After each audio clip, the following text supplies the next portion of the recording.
Our new story begins with a young boy in an old rural village, contemplating long-awaited thoughts. How long I've waited for this moment. Finally.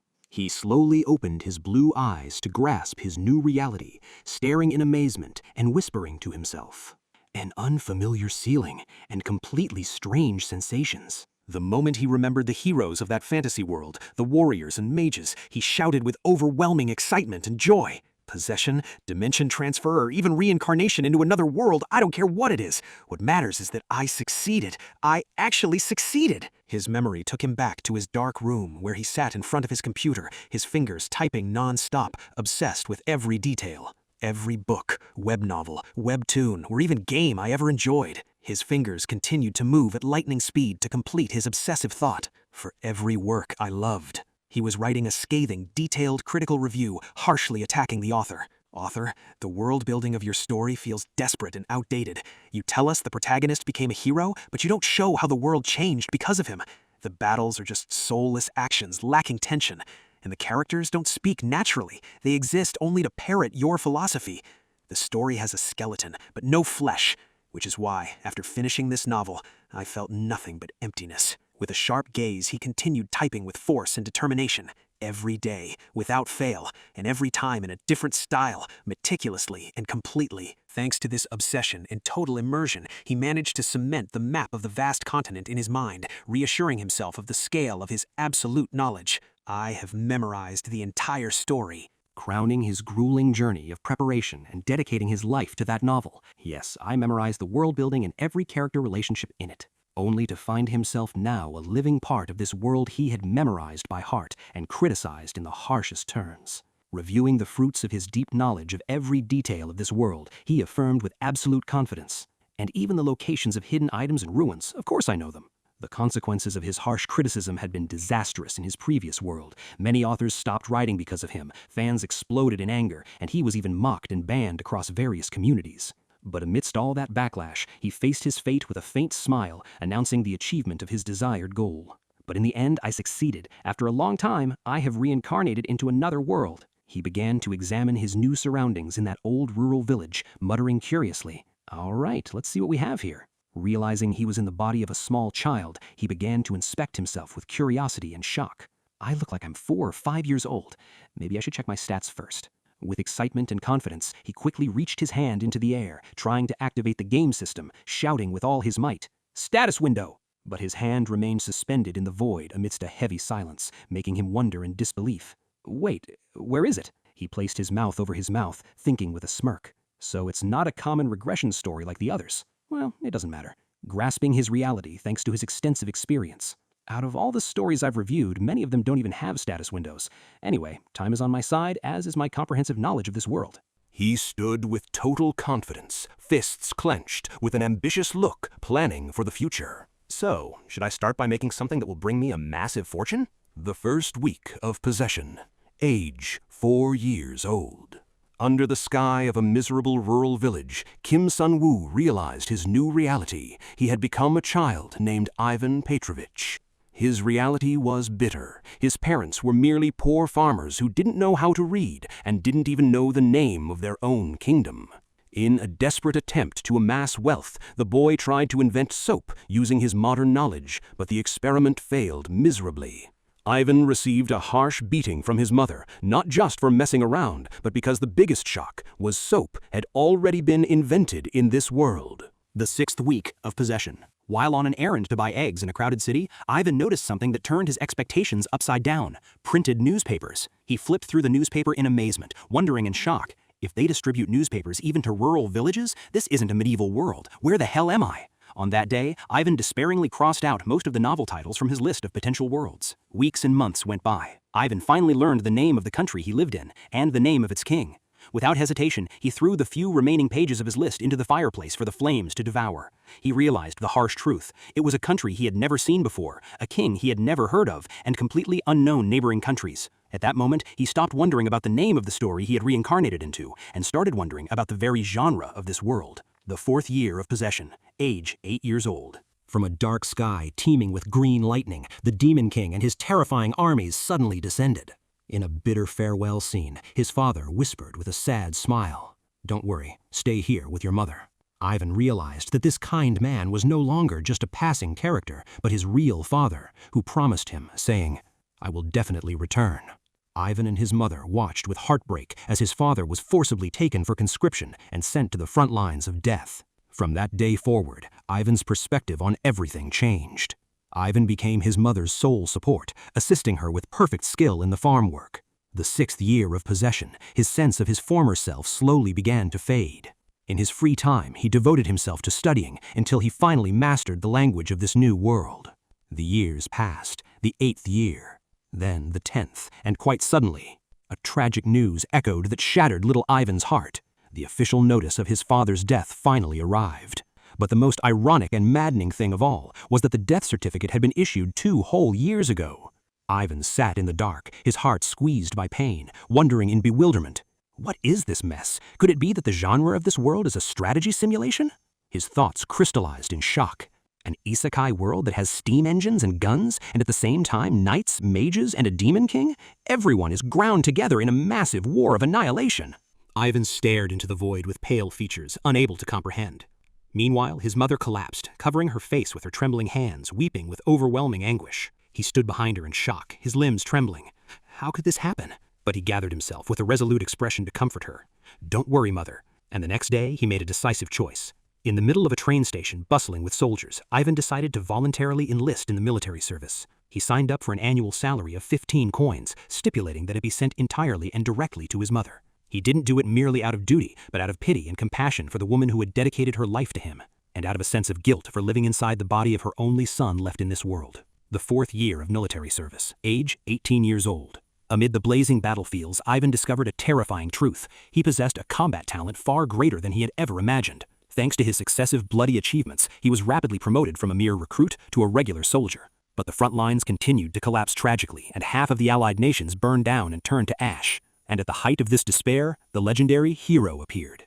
Upon seeing the hero and his party, Ivan's eyes gleamed, thinking he had finally figured out the plot. So, it's a classic RPG and a standard hero story. The hero's arrival gave everyone new hope, but unfortunately the front line where Ivan was stationed was still retreating and being crushed pathetically by giant monsters. The 14th year of military service, age 28 years old. As the hero's party began to destroy the Demon King's commanders one by one, the tide of the war finally turned. Thanks to his experience and continuous survival, the seasoned Ivan was summoned to fight alongside the hero's party.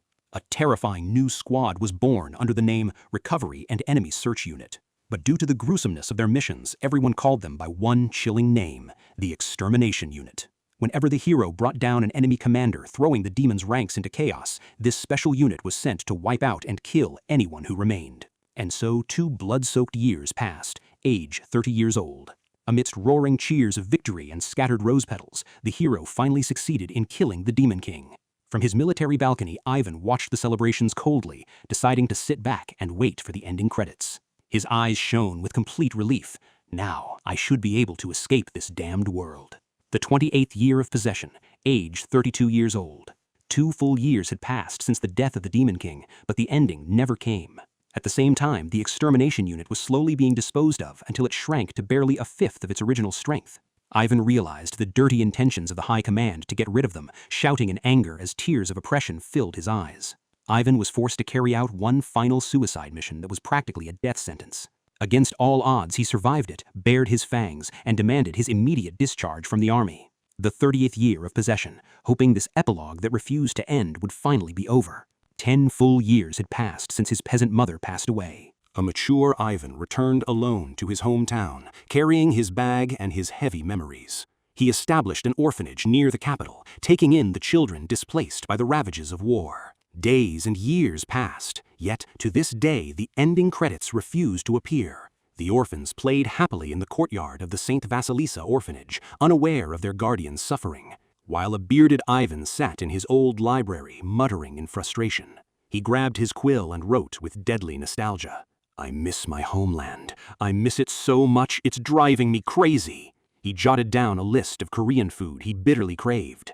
Hot stew, kimchi jjigae, I miss them so much I'm going to lose my mind. He grabbed his head in despair. It has been 4 years since the Demon King died. When the hell is the ending going to happen?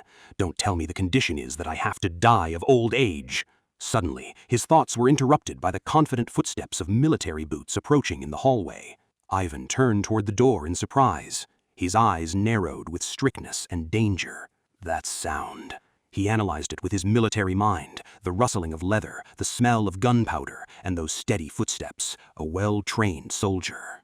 Ivan drew his silver weapon with extreme caution and complete readiness to kill. The wooden door opened very slowly. Officer Dmitri entered, smiling and saluting. "It has been a long time, sir. I hope you are well." But Ivan interrupted him coldly. "No, Dmitri." Ivan pointed his weapon at him with a terrifying aura, causing Dmitri to step back in terror. "You should have knocked first." The latter shouted nervously. "Sir, since when do we care about these formalities? And what's the deal with this beard that doesn't suit you at all?" Ivan closed his eyes in annoyance. "What is your business?" Dmitri handed him a letter sealed with red wax, grumbling. "We haven't seen each other in ages, and you won't even let me sit? What a hasty old man you are." He handed him the letter seriously. "Just read it. It is a personal letter from Her Highness the Princess." Ivan sat down, examining the paper suspiciously. "Are you sure there is no poison inside?" To which Dmitri replied, "She's probably just checking in on you. Come on, open it." Ivan wondered sarcastically. Asking how I am? Her Highness the Princess? He recalled her military might. The iron-blooded Elizabeth would never send me a letter just to ask how I am. He leaned forward seriously. The political situation must be absolutely rotten. To which Dmitri confirmed, "Extremely. The military government begs to withdraw every day, while the crown prince is trying to split the country into 5 pieces to sell it off. And His Majesty the Great King still sits on his throne without uttering a single word." Dmitri smiled with sudden enthusiasm.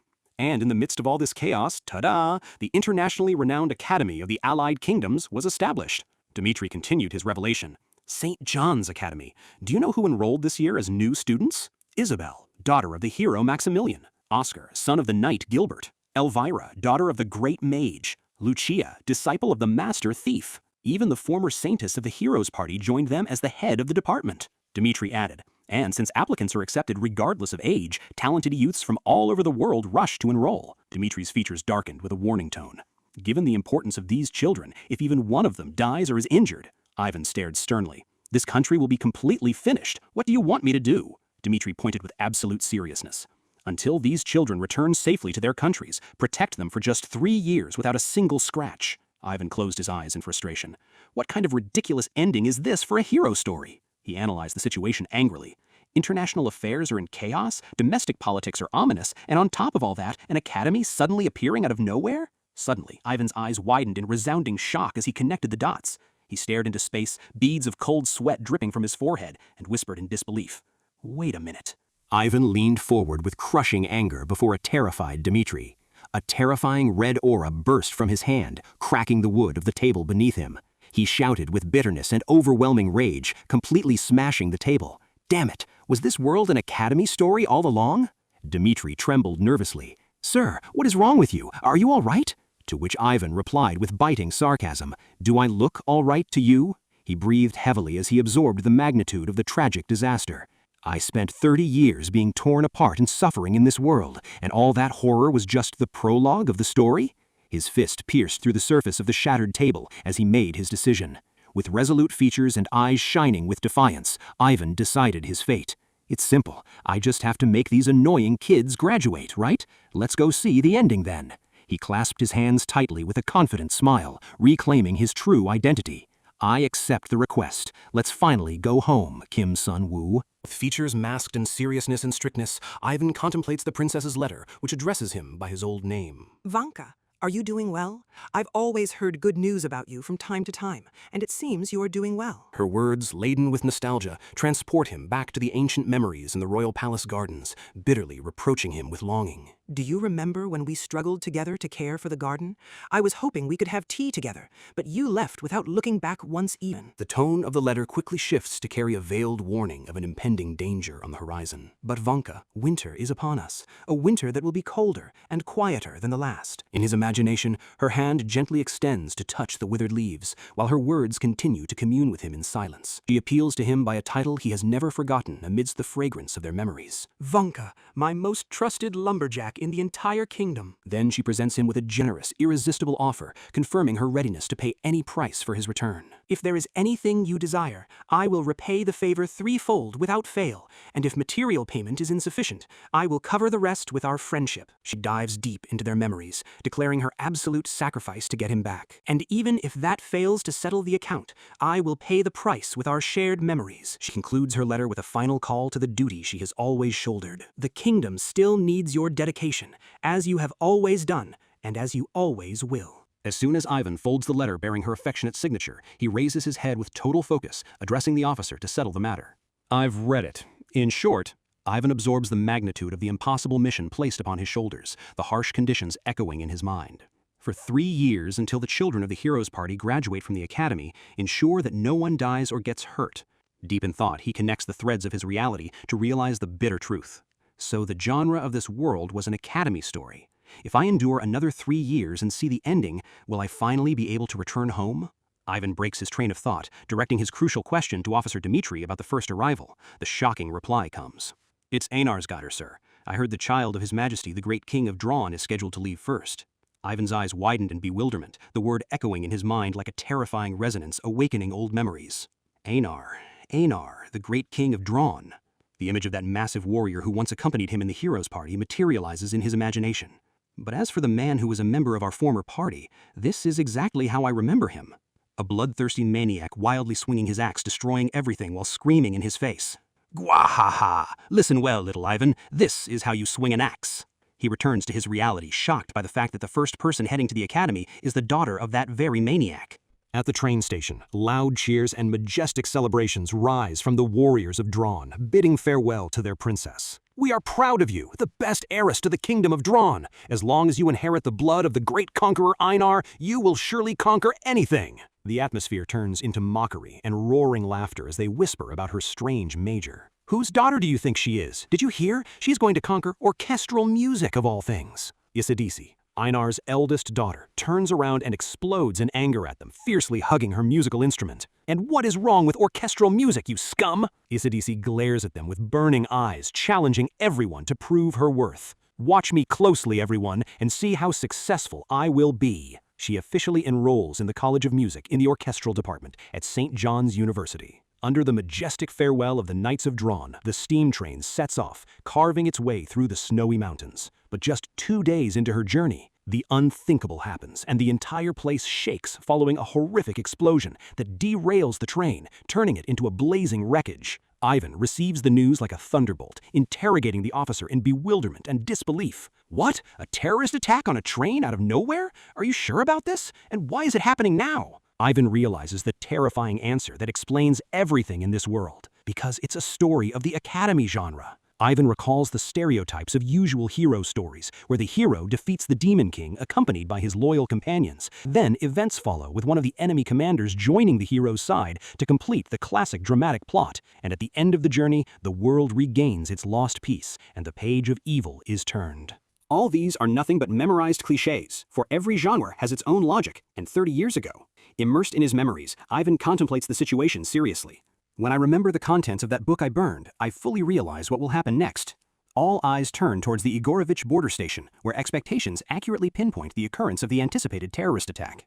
With stern features, Ivan sits disguised behind his newspaper, observing every detail with absolute focus. He precisely checks the time to find the clock pointing exactly to 9, realizing that Princess Isidisi's train is about to arrive. Ivan analyzes the situation with the brilliance of a seasoned commander.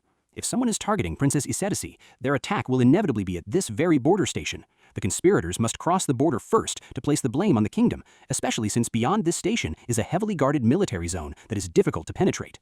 Ivan rises with a sharp, quick movement, mocking the naivety of the attackers. Of course, I didn't ask for backup because I lack conclusive evidence, but what amateurs. With confident, calm steps, Ivan slips among the suspicious passengers inside the station like a predatory ghost searching for its prey. He fixes his gaze on a suspicious man claiming to check the train schedule. Out of everyone here, that man let 3 trains pass without moving a single step. He shifts his gaze toward another, more blatant target. And the one pretending to sell vegetables is the most ridiculous. Who would buy vegetables in such an empty rural station? He is even smoking coolly in front of his goods. In complete silence and with inaudible footsteps, Ivan approaches his first target, ready to ignite the spark of the purge. The suspicious man turns around in shock and terror, only to find the cold muzzle of a gun resting right behind his head, almost ending his life. Ivan surprises him with a terrifying, breathtaking aura, aiming his weapon with deadly precision, leaving no room for escape. The man trembles, breaking into a sweat, trying to gather his panicked voice. You bastard! What do you think you're doing? Ivan interrupts in a glacial, indisputable tone, issuing a single command. Shut up. The rest of the gang members jolt in extreme shock, screaming in panic as they point their weapons at him. Wait, what are you doing there? Stop immediately. Ivan analyzes their reaction with cold mockery. How funny. From that angle, it is impossible for them to see my hidden gun, but just in case of any emergency, I will make sure for the last time. With a piercing gaze that cuts through the darkness, Ivan asks his decisive question. Where do your loyalties lie? The held man stammers, his nerves completely collapsing from extreme terror as he awaits his doom. What? In a fraction of a second, Ivan ends the man's life with a sudden shot that mercilessly and unhesitatingly pierces his head. The suspect falls, drowning in his blood, while Ivan stands holding his smoking gun, announcing the beginning of the massacre before the eyes of the stunned gang. Ivan observes the corpse with complete coldness, clearly deducing the truth. These people are not reinforcements, and they do not have agents loyal to the royal family. If they were trained, they would have stated their affiliation without me interrogating them. In the end, they are all one complicit gang. The attackers seethe with terror and draw their firearms, desperately shouting to crush this threat. Shoot! Shoot that bastard! Ivan moves with lightning speed, dodging their bullets and preparing for the bloody harvest. They are mere amateurs and absolutely do not belong to the Krasilov royalty. The station ignites with the flash of random gunshots, but Ivan was faster than a shadow, masterfully dodging death. With a terrifying, violent strike of his axe, he severs one's arm, sending blood flying into the air amidst muffled screams of pain. Ivan continues his sequential attack with unerring, slashing blows, whispering, and finally. He tears through their ranks with brutality and extreme precision, dropping them one after another into pools of flowing blood. Ivan grits his teeth with rigid features, despising the weakness of his opponents who fall like flies. These scum have never faced a truly strong opponent in their lives. The scream of one survivor rises as he thrashes on the ground after losing his arms. Ah, my hands! Ivan stands tall amidst the torn corpses, issuing a mocking warning to the groaning injured. If you do not stop the bleeding, you will die within 3 minutes. With blood-stained clothes and a terrifying look, Ivan poses his cold question to the survivors. Where are the rest? One of the gang members screams, begging for mercy in hysterical terror. By the train tracks! There are 15 of them! You can't do anything alone! I'll help you, so please spare me! Ivan glares at him with disdain, listening to his pleas to analyze their true status. Our boss is a real monster. If you keep me alive, I'll distract them. You're just scouts then. The injured member waves his hands desperately, confirming his new loyalty to save his life. Yes, that's right. I will cooperate with you and be extremely useful. Did you hear who was on board the train? He reveals the secret while sweating, trying to buy his life. A train transporting gold bullion. They said it was a train carrying commercial goods from Drawn to the kingdom. Ivan continues walking with deadly calmness, while the man insists, seeking safety. You're going to spare me, right? I answered everything you asked without lying. Ivan turns to him with a soul-piercing gaze, mercilessly exposing his falsehood. No, a lie was mixed into your speech. What? Who the hell are you? Before he finishes his sentence, Ivan ends his life with a fatal blow, settling the matter with deadly sarcasm. Regarding you being useful. Ivan casts a quick glance at the station clock, which confirms time is passing quickly, showing exactly 9:53 a.m. He calmly removes his blood-stained gloves amidst the piled corpses, demonstrating his terrifying efficiency to finish the mission. This is the time it takes a member of the extermination unit to deal with the corpses and completely hide the bloodstains. Ivan meticulously reviews his calculations in a race against time. I have 5 minutes. Once the corpses are cleaned, it will be 9:58, and there will only be 2 minutes left until the train arrives. He stands with sharp features and absolute confidence amidst the blowing winds, declaring his complete readiness. That is more than enough time. Meanwhile, inside a luxurious palace, someone curiously inquires about our mysterious hero's movements. What about Vanka? The officer answers before his boss, explaining the accuracy of Ivan's astonishing deductions. He suspected a terrorist attack on the train, narrowing down the date and location with absolute and stunning clarity. The lady asks suspiciously about his secret informants. Did Vanka have a secret informant? The officer answers with certainty. No, over the past 4 years there has been absolutely no sign of one. The officer smiles in confusion and nervousness, awaiting her strict orders. Your Highness? The princess places her hand on her chin with calm features, issuing her undeniable orders. Every movement of Vanka, down to the simplest and most trivial actions, keep a precise record of them and bring them to me immediately. The confident and charming features of Princess Elizaveta, the iron-blooded Lisa, stand out, affirming her absolute control, so that I can monitor things whenever I please. She addresses Ivan in her thoughts with a piercing gaze that reads his soul. You are the exact same person you were when you went on your last mission 4 years ago, even when your actions are based on nothing but pure intuition. She contemplates his determination that transcends distances as the train crosses the snowy bridge with confident strides. I sense a certain kind of terrifying conviction within you. The true gang leader holds the detonator with confidence and absolute certainty, waiting for the decisive moment. I am sure of what I'm doing. Events accelerate amidst the snowstorm, driven by the strange rules of this world governed by predetermined laws. This is the basic logic of the Academy genre. For a terrorist attack on the train can never harm the hero or the main characters, as the bewildered Isetisi thinks inside her cabin, waiting for the unknown. Dynamite bundles settle beneath the rails. The attack event preceding Academy enrollment is simply a preliminary tutorial lesson to prepare the heroes. The evil leader smiles confidently among his men, revealing his true intention. The tutorial is a stage designed to help the player familiarize himself with the game, therefore He decisively and forcefully presses the red button to execute his crime, initiating the resounding catastrophe. The front of the steam train explodes savagely, and flaming tongues rise amidst the flying debris as the leader announces his cunning plan. I never intended to stop the terrorist attack on the train from the beginning. The terrified Isetisi tries to protect herself from the violent explosion amidst the panic, because the tutorial lesson must be left for the hero to deal with, and in the meantime, the gang leader smiles fiercely, announcing his true greedy goal. Well, let's go rob the train, and I will identify the hidden group behind this terrorist attack and eliminate them later at the Academy. The extermination unit moves like a deadly storm through the snow, avoiding all-out combat to execute precise intelligence operations from the rear lines. Ivan sharply draws his weapon, fully prepared to finish the mission and eliminate any potential threat from its roots. Ivan fires his gun with terrifying accuracy into the darkness, taking down his first target. This is simply the style of the extermination unit. The train cars burn, and thick columns of smoke rise into the sky, announcing the scale of the destruction. The gang leader and his men celebrate the success of the explosion with maniacal joy, unaware of their impending end. Now we are rich! They race to plan their spoils in the euphoria of victory. Just wipe off this royal seal and melt it down, and we will make a massive fortune just selling it on the black market, boss. Now hurry up and clean everything. Their celebration is interrupted by the sudden crack of a gunshot. The leader turns in shock, searching for the source of the danger. One of his men falls with a direct shot to the head, his blood spraying into the air before their terrified eyes. The man collapses into a lifeless corpse, while Ivan analyzes the situation with deadly cold-bloodedness. Being surprised by the sound of a gunshot is a privilege reserved only for the weak. One of the gang members screams in panic and anger, searching for the hidden sniper. "Damn it! Who the hell is out there?" Ivan replies in his thoughts, reading their weakness. This panicked reaction means Ivan realizes their complete weakness as he advances with confidence and steadiness. It means that none of them is capable of using the detect line of fire technique. They scream in terror, retreating backwards. "That bastard!" Ivan advances with decisive steps, holding his gun and axe, directing his challenging question to their leader. "Are you the leader here?" They desperately point their firearms at him, screaming in an attempt to survive. "Shoot him! Shoot!" But Ivan's sharp, burning glares were piercing their souls before their bullets, striking terror into their hearts. The trajectories of the lines of fire shoot towards Ivan from every angle, carrying with them the clear killing intent to eliminate him.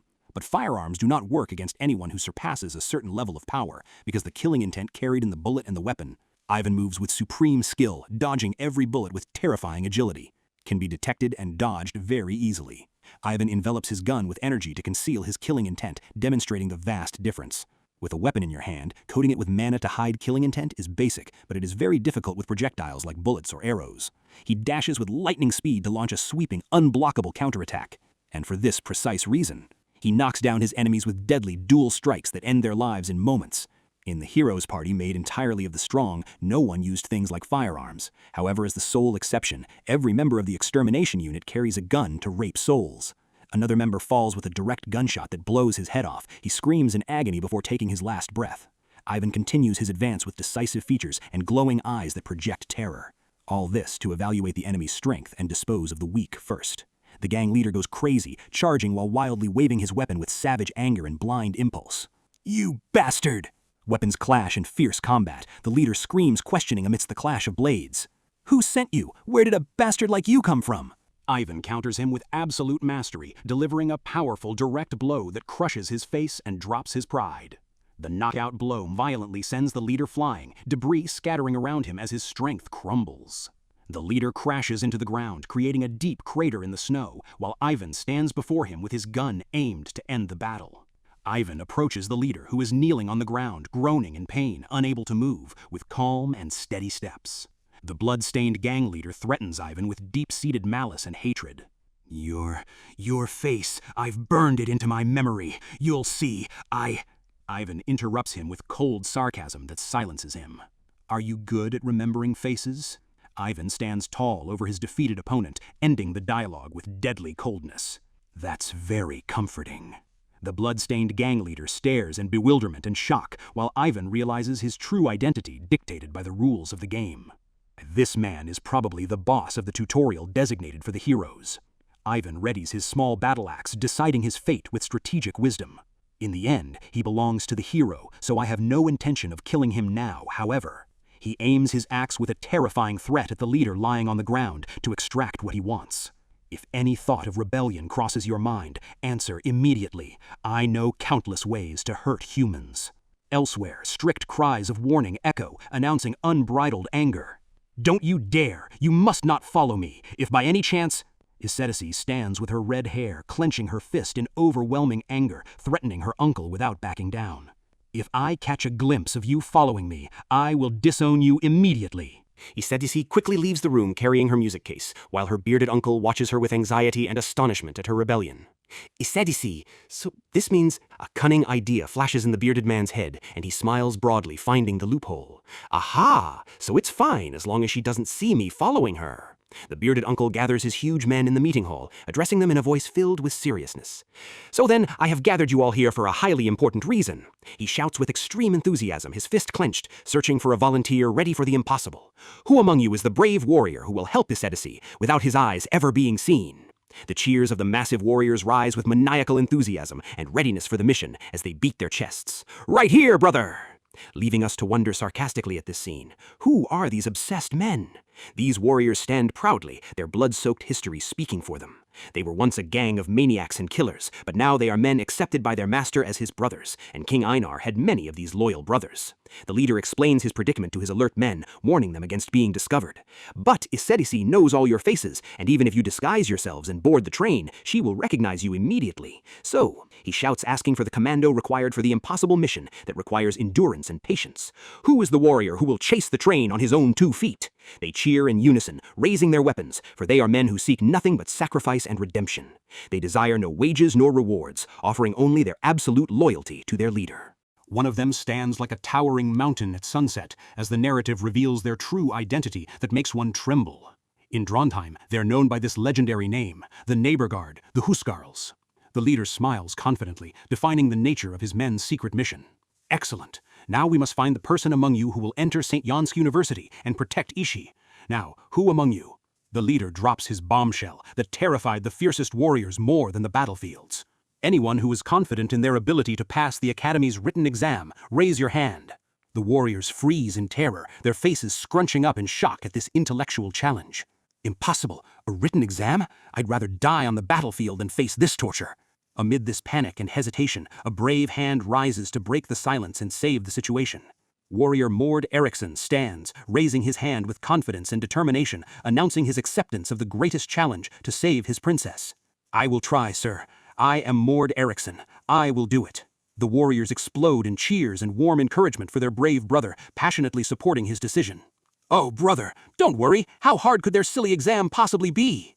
The leader shouts proudly, directing his strict orders to Mord to announce the start of his official mission. Good. Go, brother. From this moment forward, you are a first-year student in the Physical Education Department. Mord replies with enthusiasm and unwavering loyalty, swearing to be faithful. Yes, sir. I will protect Ishi with my life. We go back in time to 2 months ago, where this man secretly infiltrated the luxurious academy buildings to begin his plan. Mord stands confidently among the students who are amazed by his massive size and presence, achieving the impossible. He passed the entrance exam fairly and squarely and was officially accepted into the physical education department.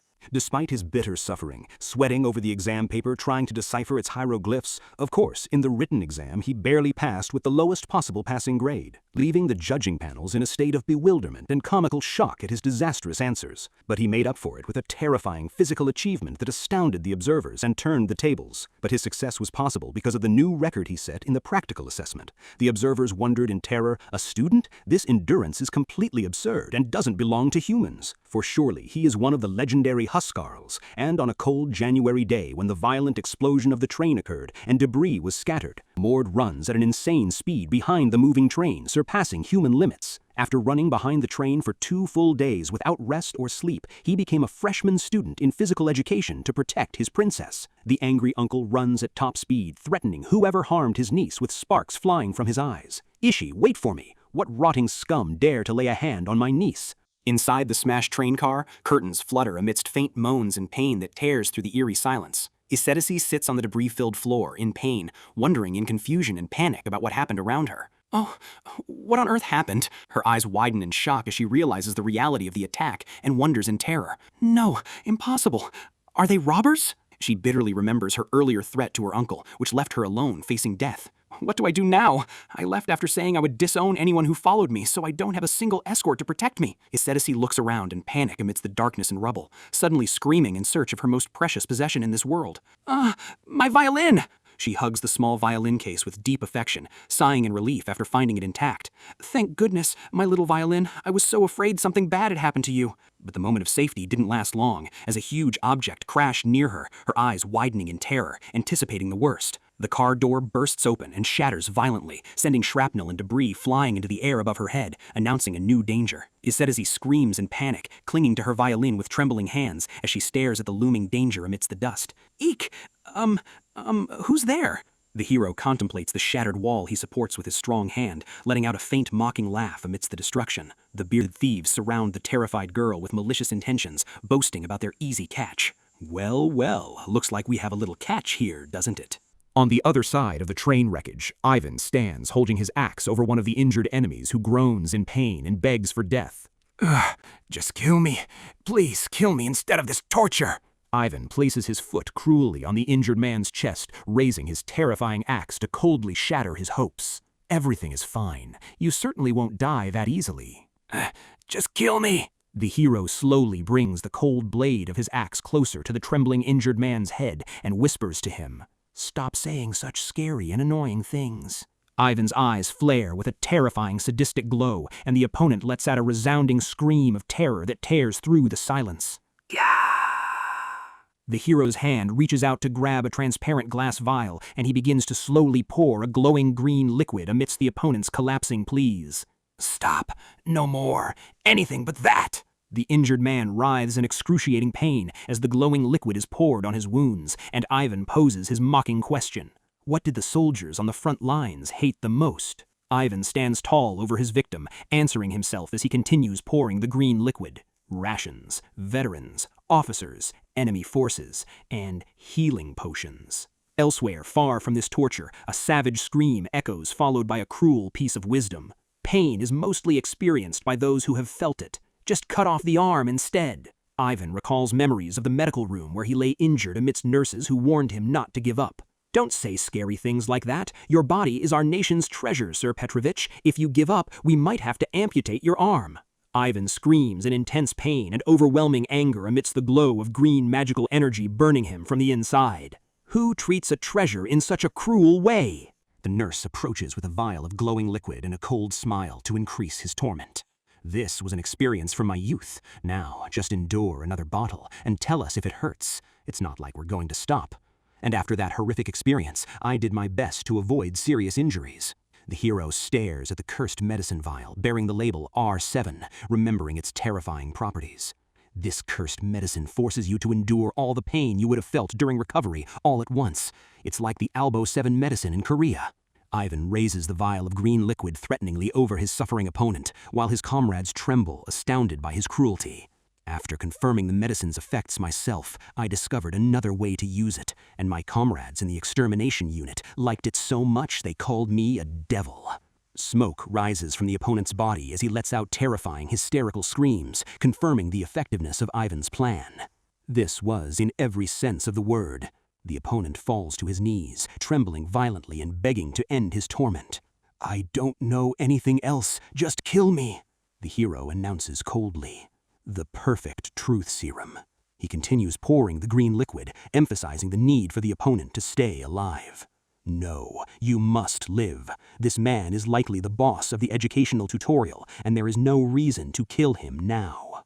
Ivan looks calmly amidst the screams of pain, explaining the situation.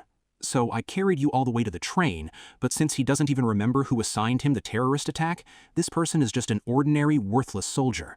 The hero's eyes widen in focus and bewilderment, with a bright flash as he realizes the shocking truth. Did they cast a cognitive interference spell on him?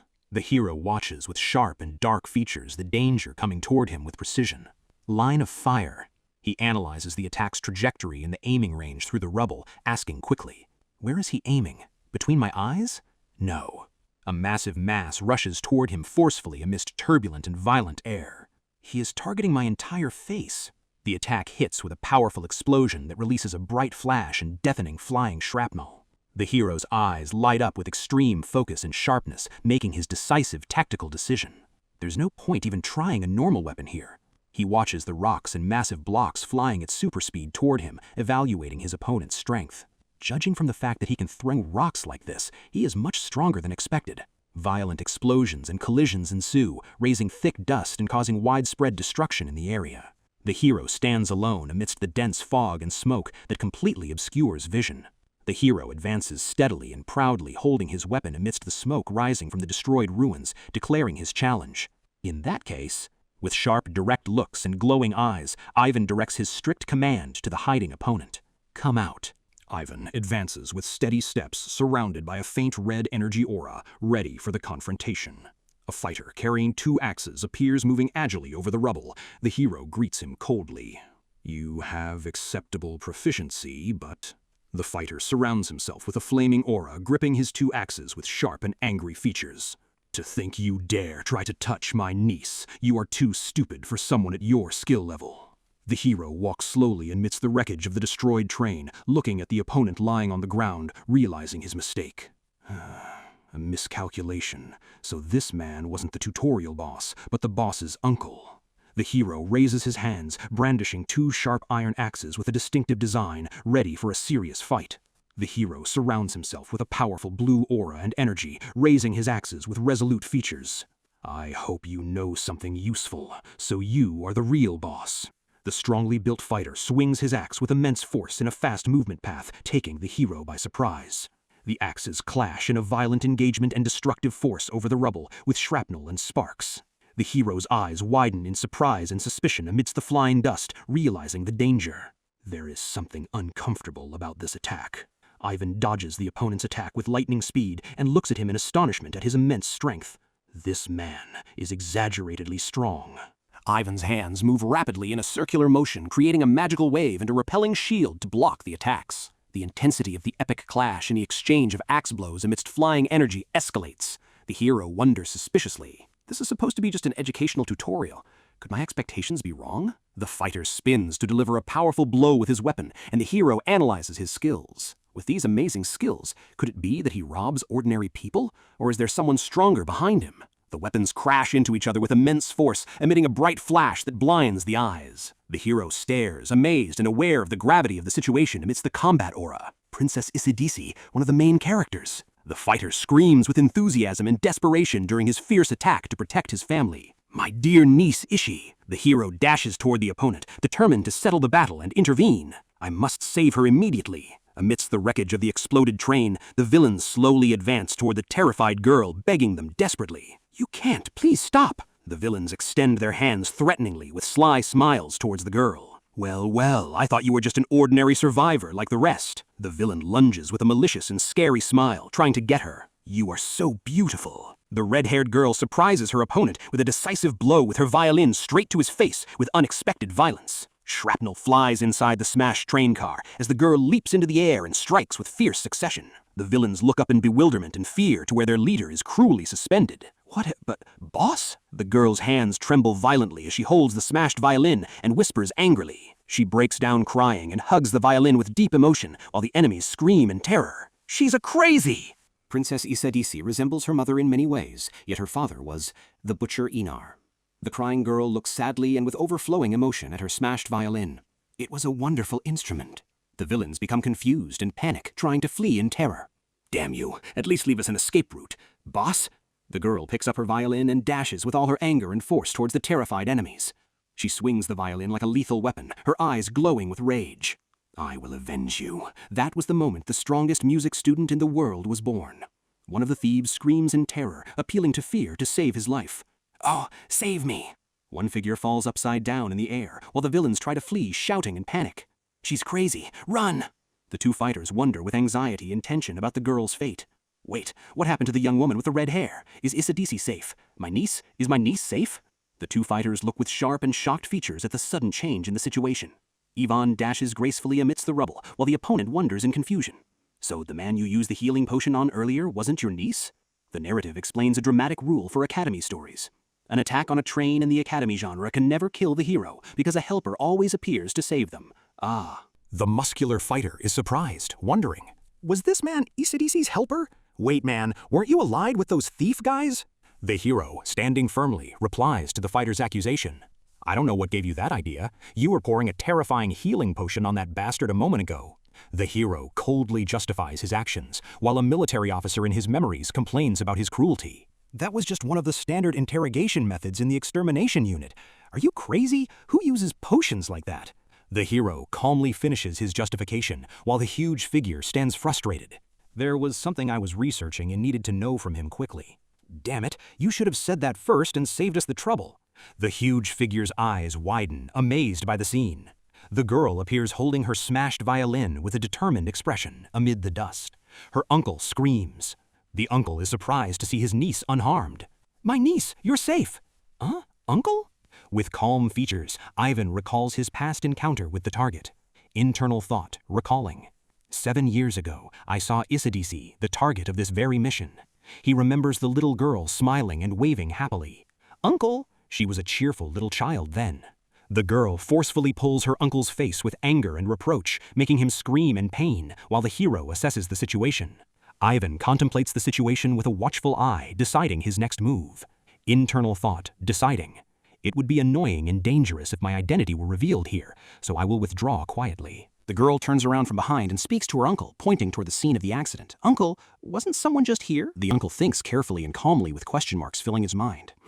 The uncle recalls the hero's fast fighting style, connecting the dots. The fighting style just now, it was exactly like the methods of the special operations units in Krasilov. The uncle's suspicions deepen as he recalls the details of the battle. And the way he used the axes was very familiar too. It was similar to Brother Einar's axe arts. The uncle reaches a conclusion that illuminates his mind. If he works with Krasilov and learned axe arts from Einar personally, then there is only one man he could be, the hero's reserve, Ivan Petrovich. The uncle smiles and contemplates the girl standing behind him.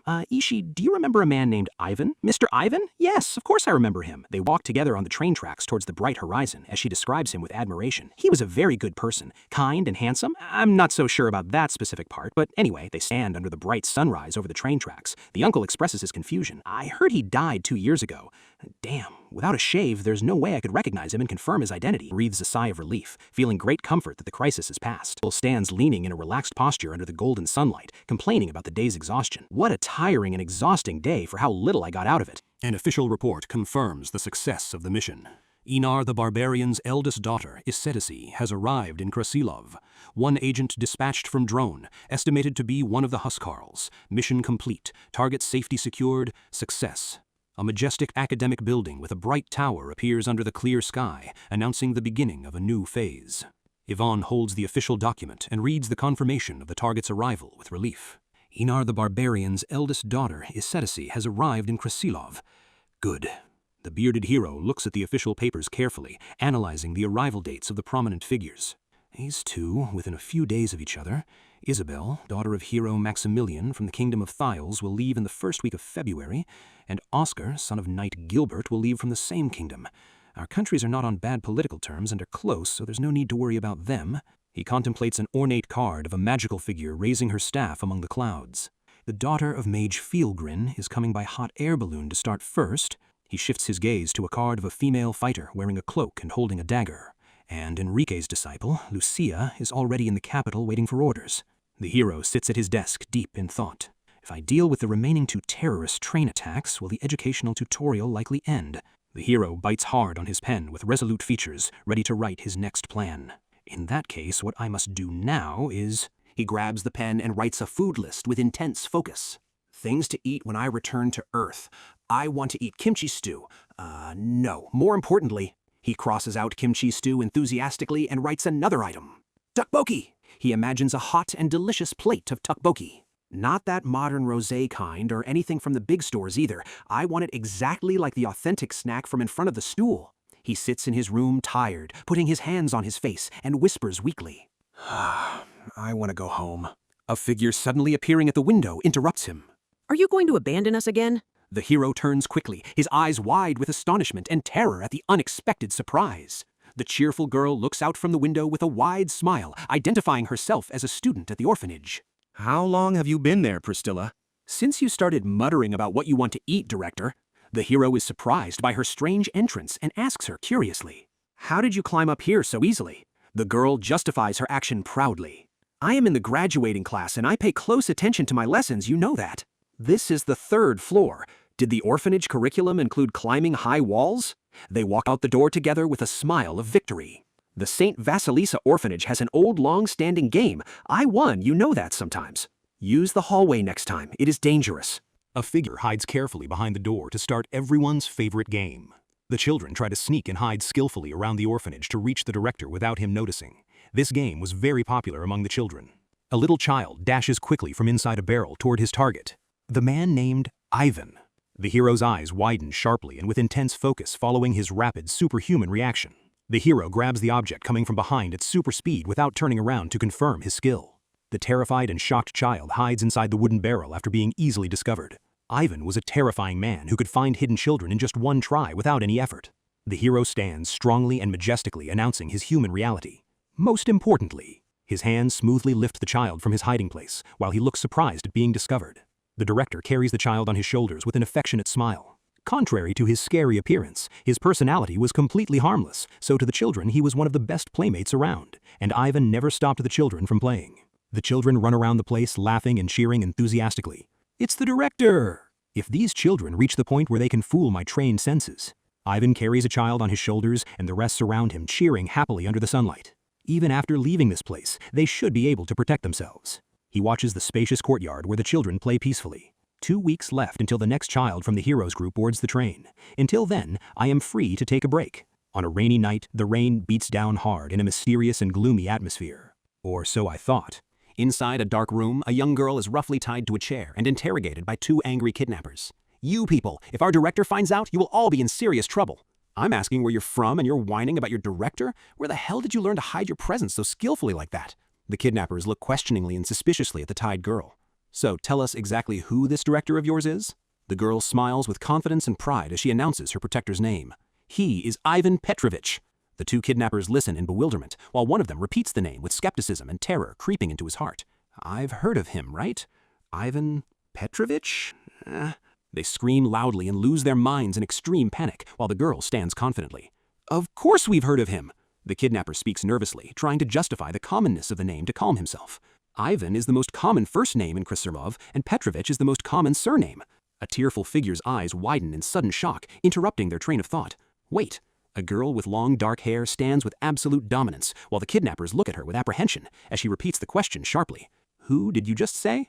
The tied girl looks with awe and extreme panic to confirm the identity of her savior. The director! A terrifying ghost-like figure surrounded by a fiery aura appears with a clear mark, striking absolute terror. Ivan! Ivan stands in a dark hall under a bright light, holding a piece of clothing in his hand to confirm his legendary name. Ivan Petrovich. 2 maids stand in panic and address the hero to inform him of the disaster. Director, I think one of the students has been kidnapped. Do you remember a girl named Priscilla? I remember her well. The hero focuses on a black handprint containing a cross-shaped scar on the piece of cloth amidst his anger. On Priscilla's clothes, although faint, there's a clear mark in the shape of a cross scar. This is the mark of that loathsome bastard's followers. The hero looks extremely serious as he examines the piece of clothing, making his decision. This is the mark of that bad-tempered bastard's followers. It seems I will need to adjust my schedule immediately. A hand bearing a clearly glowing cross-shaped scar appears amidst the shadows of the night as the hero announces his conclusion. This is a direct summons from an old, venerable master. A figure places her hand dominantly on the terrified girl's head as the hero acknowledges the danger of the opponent and their shared history. Under whom I served, the extermination unit was her creation after all. The figure with long hair smiles a malicious and confident smile. That insolent bastard said he was retiring. A mysterious woman with red eyes stands and touches the captive girl's head as the hero wonders about her plots. Was he forming an assassination squad like this behind the scenes all this time? It's the Shadow Blade Enrique. Ivan cautiously advances through the dark stone corridors of the Preobrazhenskia underpass, remembering that the secret dungeon built by Enrique is hidden exactly in this place. Under the dim blue light, he focused sharply, thinking about the speed of his arrival. It took him less than 3 hours to find her cell. Despite it being his first visit, his memory took him back to the central square at sunset, where the memorial statues stand proudly. The statue of the valiant hero, the statue of the goddess of victory, and between them, the statue of a nameless hero. He remembered how the features of the square changed after the end of the grinding war and the death of the Demon King, when the statue of the unknown hero suddenly disappeared to shock everyone. Huh?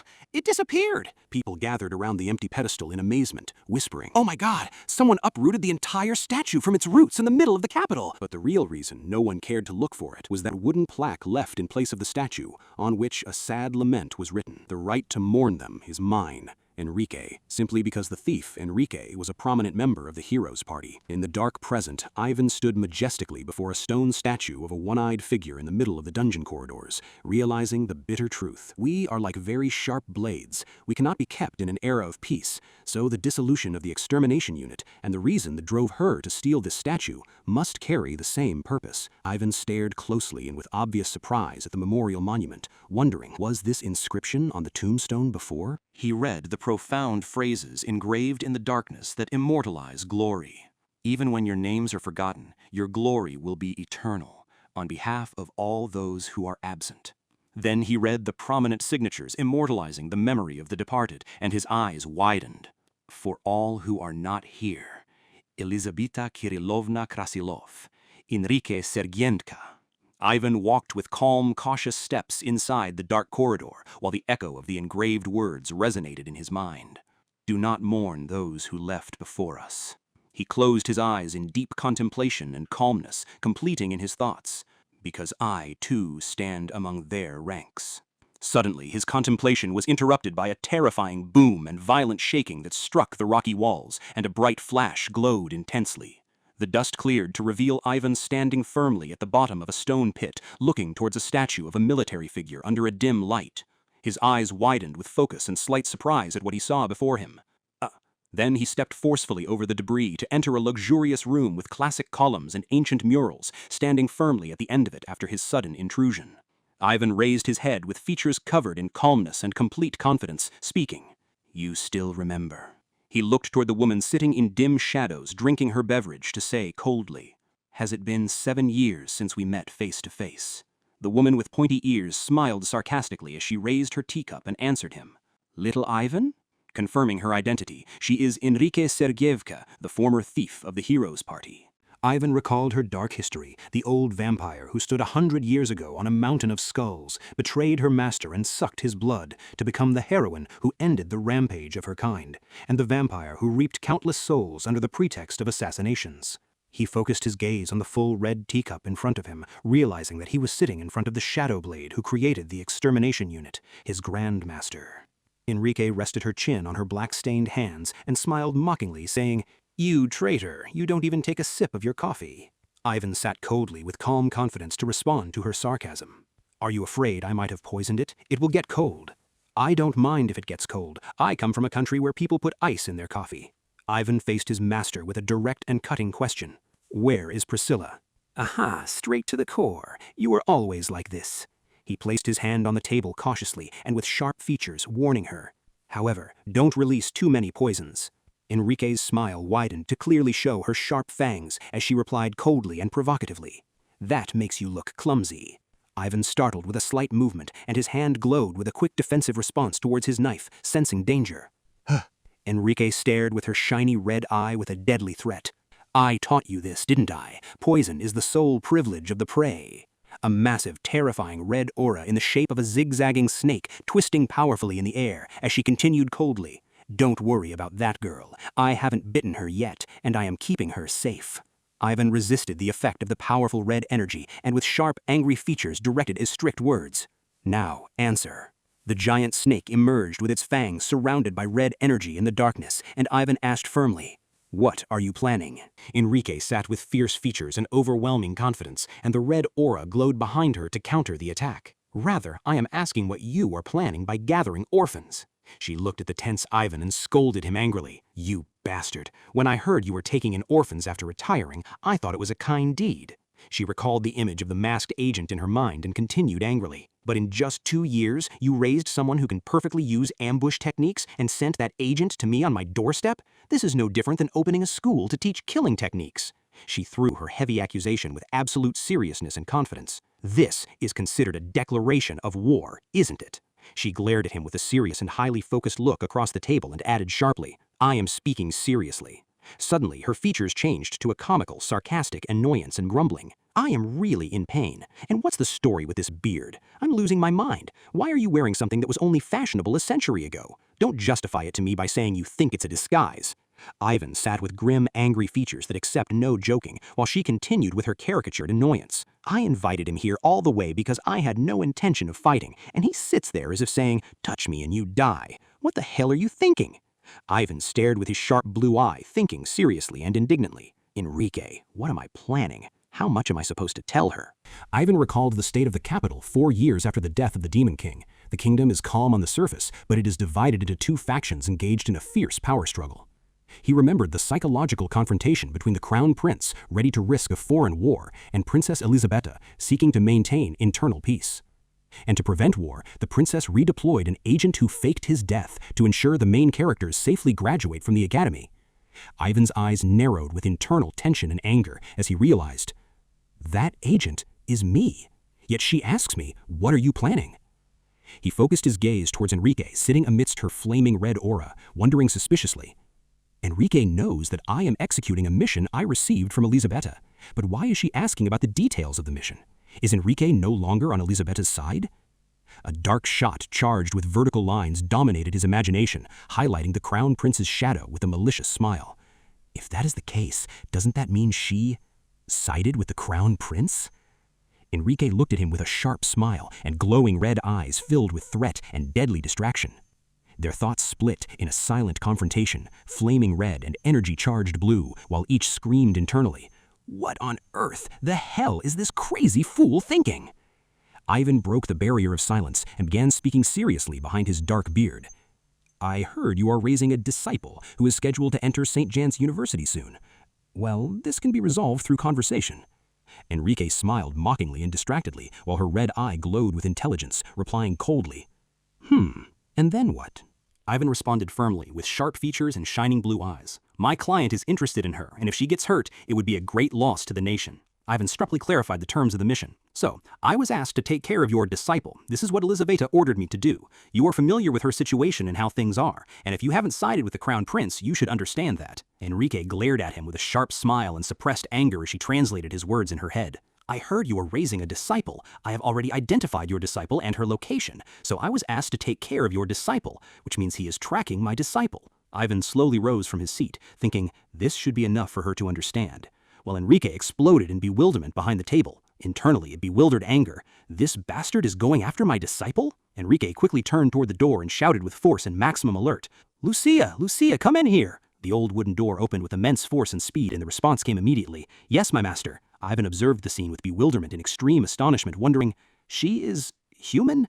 Do you know what your master's race is? Lucia smiled cheerfully with a wide smile and answered confidently, Yes, the master is human.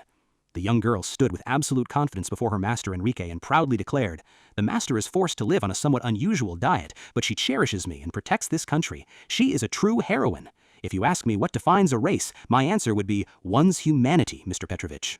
Ivan watched the young girl in astonishment and muttered quietly, Oh, He contemplated the reality of the situation with his blue eye, with sharpness and extreme tension. After the war against the demons, the kingdom took a hostile stance towards other races. This is a rare and highly open-minded perspective.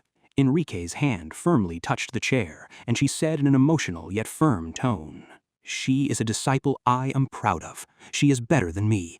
No, better than all of us. She is a precious person I gained in the twilight years of my life. So I—" Searing flames surrounded Enrique, and her red eyes ignited with bright anger as she issued a terrifying threat. "I do not want to kill you, Ivan." Ivan moved with lightning speed, drawing his weapon cautiously and ready for combat, saying, "So this is what it has come to." He steadily drew his sharp weapon, his eyes glowing with blue energy, returning the threat. "If you are still working with Alexander, then I too will ask you, with our memories as collateral, where do your loyalties lie?" The dynamic clash intensified between Ivan's blue energy and Enrique's fiery red energy as Ivan asked, "What price did Alexander pay? People, blood, lands?" Enrique stepped back in a state of bewilderment and extreme astonishment, asking him in shock, "Huh? Weren't you the one who joined hands with Alexander?" Ivan's serious face froze amidst the pale blue energy aura in denial. What are you talking about? I have never met that man with a smile on my face." Dead silence engulfed the luxurious room, where Ivan stood holding his weapon and Lucia and Enrique stood in a state of extreme anticipation and tension. Oh. That silence was broken by the sound of a calm, drawn-out sigh expressing sudden relaxation and the fading of tension. Ivan spoke with extreme exhaustion and fatigue, while Enrique lazily leaned behind the smiling Lucia. "This is truly exhausting. It is always like this when I talk to you. Why is God so fair? It would have been nice if he had given you even a little bit of the gift of words." That's not true." Lucia joked cutely with friendly sarcasm, saying, "I think you two make a good pair," to which Enrique shouted with funny, angry facial expressions. "What are you even saying?" Ivan sat back down in his seat, took a deep breath, and, holding his coffee cup, muttered, "With all this stress, I should apply for extra pay from Princess Elizaveta." He sipped his coffee in peace and relief after the danger had completely passed.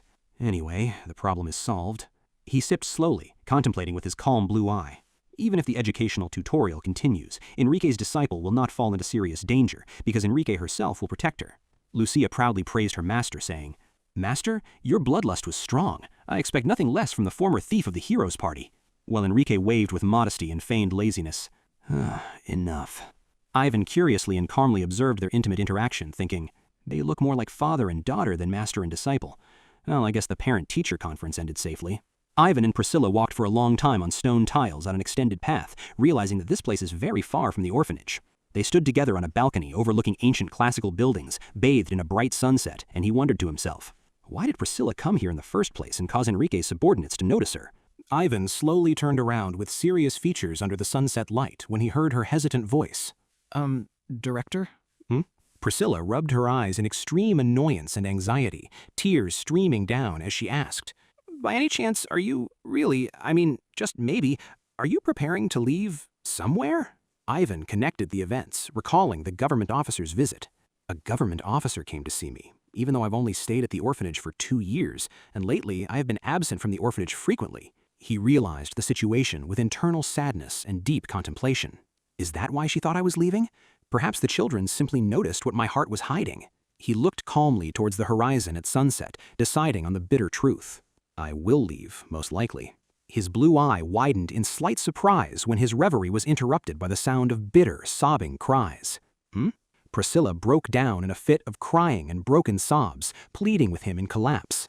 I don't want you to go. If you disappear, Director, we will become, again, hick." Ivan looked with deep understanding at the trembling Priscilla under the sunset light and said to himself, so that was it. As a child orphaned by the war, this child must have thought her home was about to disappear. He deduced the reason for her involvement. So she rushed to the city to look for work, and since she didn't make any footsteps, she was mistakenly considered a trained agent by Enrique's men. He placed a tender, comforting hand on the scared and crying Priscilla's shoulder as she asked him desperately, "Unfortunately, where are you going?" He wrapped her in his warm coat on the sunset, holding on to his deep desire. "I definitely want to leave this other world. However, He spoke to her with care and containment as she lifted her head towards him with shimmering tears. "I'm going to St. Jansk University. Don't worry, I will visit you often." Priscilla smiled with the glimmer of tears in her eyes, moved by his soothing words. "I cannot leave immediately, and I don't necessarily have to leave completely." Ivan confirmed his commitment to the orphanage. To do that, I have put a very great effort into this place, and it seems it will take about 3 years until I return for good. That hope brought a new motivation, as hands appeared moving pens and books diligently and industriously to prepare. St. Jansk University. I heard the entrance exam is difficult, and since next year's entrance exam will be next November. Priscilla smiled broadly with overwhelming enthusiasm under a warm light, filled with bright determination. If we go there and pass the exam, it means we can see him in just 1 year. In the Vasilisa orphanage, the children gather in secret discussion circles, their eyes gleaming with enthusiasm as one of them announces the challenge. The rules are as always, without the director knowing. Priscilla continues with a sly and excited smile. And without anyone catching us, the children's enthusiasm ignites inside the classroom to confirm their common goal. We have to accept every child in Vasilisa orphanage into St. Jansk University. In his quiet room, Ivan sits reviewing his reports, concluding with relief. The admission preparations for St. Jansk University have already begun. Things are going very smoothly. He looks at a file for a girl with braided red hair, stamped with the phrase, "Mission Accomplished." ECDC, daughter of Einar, the legendary berserker in the Heroes Party. Then he flips to another file for a girl with short black hair and a wide smile. Lucia, disciple of Enrique, the thief and vampire in the Heroes Party. Ivan's eyes widen in amazement and anticipation as he searches for his next target, muttering, "And the next one is..." Outside, a classic steam train blows its whistle and makes its way under a clear sky, heading towards an unknown destination. The hilt of an ornate silver sword gleams under the sunlight as Ivan identifies his new mission. The next one is... The target, an elegant girl with wavy blonde hair and a classic uniform, sits next to the bright train window, her sword resting beside her. Isabel. Isabel looks with focus and contemplation out the train window. She is no ordinary girl. She is the daughter of the legendary hero. The narrative takes us to a bloody past in a dark forest where a savage wolf lurks above a tent, revealing the hidden truth. The Heroes Party wasn't just an adventuring group, they were essentially an assassination squad. The legendary hero appears waving his shining sword in the darkness of the forest, as the narrative adds, and because they penetrated deep into enemy territory to target the Demon King's generals. The sky explodes with a bright and destructive magical beam. They had to be extremely stealthy and secretive in their movements.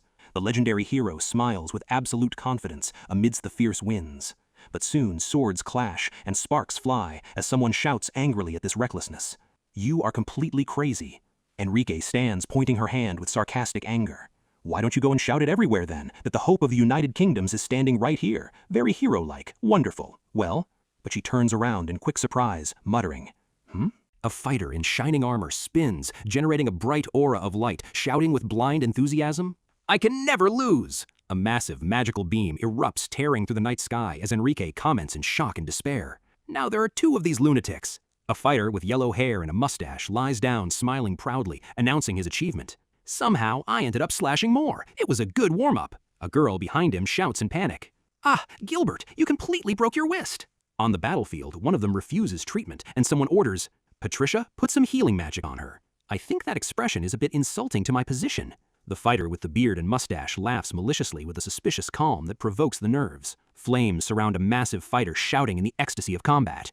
The men of Drawn always lived to leave their mark on the world, while the priestess pleads, "Please don't do that," and her colleague adds desperately, "Just don't." The peak of a towering mountain stands in a starry, bright night with blue clouds. Suddenly, a massive magical attack erupts, cutting the mountain peak in half and piercing the sky with force and a dazzling flash. Terrifying armies of monsters and flying dragons rush from the dark sky to counterattack, and Ivan describes the disaster. After that reckless attack, they came pouring out as if we kicked a bee's hive. Ivan runs in panic and extreme exhaustion, and we had a hard and terrifying time escaping the Iron Dragon General and the merciless forces of the Demon King. Ivan contemplates the sparkling night sky with a bright star. I clearly remember this completely absurd escape. An armed hand points towards that brilliant star in the heart of the enchanting sky, as Ivan concludes, describing the leader of these lunatics. The hero. Hero Maximilian, with blonde hair and a blood-stained face, lies down smiling cheerfully. Slitting the sky. That was the kind of man Maximilian represented. The warriors lie side by side in comical, provocative boasting. "I slashed more enemies." "I slashed the whole mountain." The massive warrior with purple hair responds lazily. Sure, instead of cutting something formless, cutting something with a shape is the greater achievement, right? Using big words doesn't make you smarter, boy. The massive warrior with purple hair responds lazily. A terrifying figure screams angrily in the dark forest, while her colleague tries to restrain her. The hero's team was truly a den of lunatics. He's about to die. Let him go. The hero simply smiles amidst a soft light. And among all these lunatics, the hero was the craziest and the brightest. The hero laughs in relief while his comrades lie passed out from exhaustion. This hero, who risked all of our lives just to split the night sky, later said he only did it because he wanted to see the stars. I really hate this hero. Ivan appears showing signs of fatigue and exhaustion. A man like this killed the Demon King 4 years ago, then cut all contact with the world and disappeared without a trace. In the present, Ivan sits with serious, contemplative features. However, the world still remembers the hero, but forgets the person named Maximilian. His thought is interrupted by a person in a formal suit speaking nervously inside the train car. Mr. Petrovich, is something bothering you, by the way? You know. The quiet travel continues inside the train car, where the passengers await the reply of Ivan, who is lost in his deep thoughts. Ivan turns sharply toward the group of agents wearing formal suits, ordering them strictly. Listen to me, all of you. Ivan looks very grim as he analyzes the situation, thinking, a highly annoying problem has surfaced. Ivan recalls what happened outside an ancient classic building. On the day I returned after stopping the terrorist attack on Princess Isadisi, in a warm room, an officer holds Ivan's hand and waves it with enthusiasm and awe. You pinpointed the time, date, and location with extreme accuracy. The officer smiles broadly, announcing his decision. Next time you go, we'll send agents from Counterintelligence Command to support you. Will 5 be enough? The officer's look changes to suspicion and malicious curiosity. Tell me, I'm really curious, how did you build such an accurate intelligence network without our knowledge? Ivan internally assesses the situation before the officer's cunning features. I had been retired for 4 years, yet I predicted a terrorist attack on an important national figure. Of course he would react in this suspicious manner. Ivan continues his analysis of the officer's smile. I only predicted it based on the usual story cliches, but for him, he must have thought I had secret transnational intelligence organizations backing me. Ivan looks on with complete calmness and confidence. Without a proper explanation, this will bring me endless trouble in the future, but there's no need to reveal the truth. After all, authority comes from mystery. He returns to the present, looking out the train window with the thick fog. But as a result, I ended up receiving support from 5 incompetent agents. They are probably here to monitor me. So, listen to me carefully. The intelligence agents look on nervously as Ivan mutters with obvious displeasure. But why the hell are intelligence agents wearing matching outfits in the first place? I simply cannot tolerate the stupidity.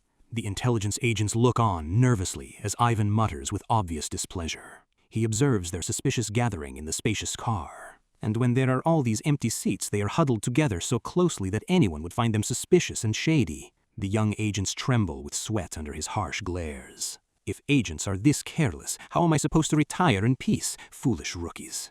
Ivan remembers his past with fierce features and a terrifying red aura as he begins his lecture. In the old days. The express train speeds under a clear sky, thick black smoke rising from it as it covers the hours. The steel wheels of the train spin at tremendous speed with a resounding continuous friction. They finally disembark at an illuminated station where the 5 agents line up with exhausted discipline, saying, So, as you ordered, we will take our leave now and withdraw, Mr. Petrovich. Ivan's eyes flare and he overflows with anger like flames to deliver his strict reprimand. Are you still using the expression we? Be precise in your words, decisive in your actions, and always hide your true intentions in the deepest place. When I was in the extermination unit. The agents collapse from exhaustion and bleeding ears, the soul of one almost leaving his body from fatigue. I can't hear anything anymore. He's a monster. He talked for 18 hours without taking a single break. The 5 agents run away panting to save their lives, while Ivan watches them with the calm of a victor. I finally got rid of them. Ivan watches the fleeing agents in panic, concluding the success of his plan. Dmitri must have ordered them to monitor me, but I never expected to play the role of a kindergarten teacher. But thanks to my heartfelt education, I gave them the perfect excuse to leave this place voluntarily. Ivan remembers the fighter with the shining armor and mustache and his new target. Protect Oscar, son of the knight Gilbert. He plans his next move with serious, confident features. Getting rid of the annoying surveillance while protecting a child from the hero's team feels like killing 2 birds with 1 stone. At another station, a blonde girl wearing adventurer's clothes and carrying a suitcase walks with steady steps while Ivan watches her cautiously from afar. The blonde girl looks with interest and apprehension towards her destination with confident, silent steps. She sits inside the train, resting her hand on her chin with calm, beautiful features, waiting for departure. A person in a formal suit approaches her and puts his hand on her shoulder to console her obsequiously. My lady, please do not worry, this person always has... Her dark-gloved hand grabs his wrist quickly and forcefully in a defensive, decisive movement. The girl's features turn cold, and her eyes glow blue, warning him. "Shut up, you useless fool." The man smiles in confusion and extreme embarrassment, stammering, "My lady, Get out of my face. I cannot stand the sight of you." The blonde girl rests on her chin, looking with boredom and disgust as the dismissed person walks away in the background. "You fool." The man grabs the door handle and opens it with tension and hesitation, receiving the insult in silence. But once he is outside, his face fills with veins of malice and rage, burning with anger and readiness to attack in secret. The man walks down the corridor of the moving train car, while Ivan describes the route. This train departed from St. Madeleine Station. Ivan sits by the window, observing the passengers with an expert eye. It's an express train heading to the capital, and since this region is close to the front line against the demons, he places his hand on his chin, contemplating with extreme seriousness. Most of the areas it passes through are heavily guarded military zones. Thanks to that, he reviews a hand-drawn map pinpointing red stations and narrowing down the possibilities. Out of 30 train stations, there are only 3 stations where a terrorist attack is possible. The train passes through fields at sunset as Ivan evaluates the situation. Section 1, a good place for an ambush, but nothing happened. The train continues its rapid journey into the dark mountains. Section 2, a perfect place to attack the armed bastards, but nothing happened either. His coat-clad hand cautiously and fully preparedly draws a black gun for the decisive moment. And now, Ivan sits with serious features holding his gun in the dim blue light ready. Now we have reached the last section. Total eerie silence falls inside the dark train car as the train rattles along. The safe movement of passengers and the routine shaking of the car continue in profound, scary silence. Features of shock appear on Ivan's face after time passes peacefully. What? Was my prediction wrong? Wasn't the educational tutorial in the Academy stories standardized as a terrorist attack on the train? He remembers the train explosion and wonders in bewilderment. So was Isetis' attack just a coincidence? Impossible. The early setup for the Academy's success is always standardized and repetitive. Ivan grits his teeth hard, frustrated by the collapse of his expectations and plans. This isn't the classic Academy pattern. Damn it! Ivan falls to his knees in anger, wondering in despair and frustration. Does this damn world even have an ending I can reach? At the dark final station, the passengers flee in panic, pointing at him. A bearded maniac staring at us with a gun. Terrorists! It's a terrorist attack! The hero remembers, and Ivan wonders in confusion. What if the ending credits belong to the hero alone, and I will never see them? Ivan's eyes stare with sharpness and deep dark focus, searching for an answer. Then what about this other world he left behind for me to suffer in? His face reflects in the glass as he wonders in bewilderment and disapproval about his fate. What about me? The massive steam train stops by the platform of the dark station, expressing his psychological breakdown. No, I hate this. I don't want to stay in this damn world anymore. I want to leave everything. He reaches his hand towards the glowing red window, surrounded by phrases of despair. I want to leave. I want to lie in a soft bed in a comfortable, heated house. I want to order whatever I crave. A world full of death and poverty. I hate it. I want to talk about games and novels with people who speak Korean. He reaches his hand towards the glowing red window, surrounded by phrases of despair. In this world where concepts of luxury and leisure are meager, this damn semi-modern fantasy world, I must leave. I want to return to my homeland. He presses his face and hands against the red-lit window glass, screaming deep down. Ivan collapses, tired from the exhaustion of this experience. And suddenly, his eye lights up with a bright, sharp purple glow in the darkness, announcing an imminent danger. The face of the broken person shatters and breaks like glass into flying pieces with a bright flash. As fragments of the broken window fly all around, a monstrous, violent, magical explosion occurs, filling the place with light and sparks, while Ivan quickly adopts a defensive stance to block the attack. The element of suddenness rips through the train cars, causing widespread destruction amidst roaring tongues of flames that devour everything. Pieces of the train car fly amidst the rubble and rising smoke. The blonde girl falls in extreme panic, letting out a loud scream. The panicked Kim San-woo disappears, and she screams in terror. Ivan moves with super speed amidst the wreckage and destruction to save the situation. And here, Ivan Petrovich begins to do what must be done. Bright energy indicators flash amidst a cold atmosphere as Ivan describes his absolute focus. My head, my chest, and even my fingertips all become cold as ice, like the bitter winter of Krasilov, like that never-ending night. He moves with cold, decisive calmness amidst the rubble, rectifying the matter. Coldly, calmly, and with absolute precision, The Academy's educational tutorial has not ended, and I was not wrong in my calculations. Ivan flies skillfully and lightly in the air under the bright moonlight above the wreckage of the overturned train. His eyes ignite with terrifying determination and sharp features as he chases his target. There is still a remaining ending credit that I must reach. The remains of the destroyed, overturned train settle amidst the snow and fierce winds in the pitch-black, desolate night. Inside the damaged train wreckage, a faint light penetrates the debris and rubble, waiting for the bloody confrontation to come. Under a dim light and dark shadows, the blonde girl Isabel lies severely injured and bloodstained amidst the rubble, groaning in pain. In the middle of this chaos, Isabel's gazes meet, leaving us to wonder in obvious shock. What on earth happened? She tries with great difficulty, despite her pain and anxiety, and says, panting, "My head. Are you conscious, my lady?" The blonde girl looks in bewilderment, mixed with tears, while blood flows from her wounds, wondering in puzzling silence. The injured knight kneels beside the girl, trying to help her amidst the rubble, and mutters with difficulty and exhaustion. You... The blonde girl rests her hand, looking with boredom and habituation at the situation. The angry female knight asks with shock and sharp disapproval, "Why did you save me out of everyone?" Under a pile of shattered wood, the injured knight bleeds and begs the girl urgently. "My lady, leave. You must escape. They're after you. Leave me behind and run immediately." Features of shock rise on the face of the blood-stained blonde girl as she scolds her, saying, "Huh? Are you really stupid? Why would someone like me owe you their life? I know very well that you hate me," with extreme exhaustion and signs of despair and suffocation. "Don't tell me you only saved me because you thought my father would be angry if I died? No, you don't know anything. That man doesn't care about anyone." Under a dim blue light, the knight's eyes appear conscious. Looking with deep focus, he replies with extreme calmness. "I know that. The injured knight shields Isabel amidst the rebel, justifying his actions with utmost seriousness. I don't care about his anger at all. I did it simply because you are the daughter of the hero.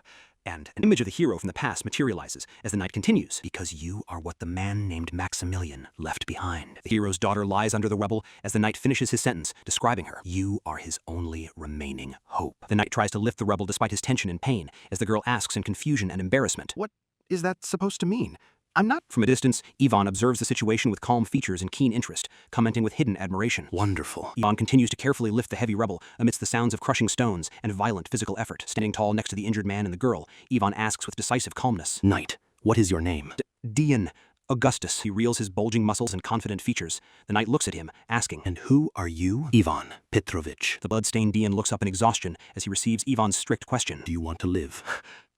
If that is possible, please. With a swift and sudden movement, Ivan's hand pops the cap off a glass vial, sending it flying into the air. Holding the vial containing a glowing green liquid with a serious expression, Ivan coldly warns the knight. This is going to hurt. It will hurt a lot. In the dark night, on a broken bridge, screams of severe pain echo, where Sir Dion Augustus endured the recklessness of the healing potion through his absolute willpower, or so Isabel chose to remember the scene. Ivan pours the glowing liquid over the wounds. The knight screams from the intense pain, begging amidst a breakdown.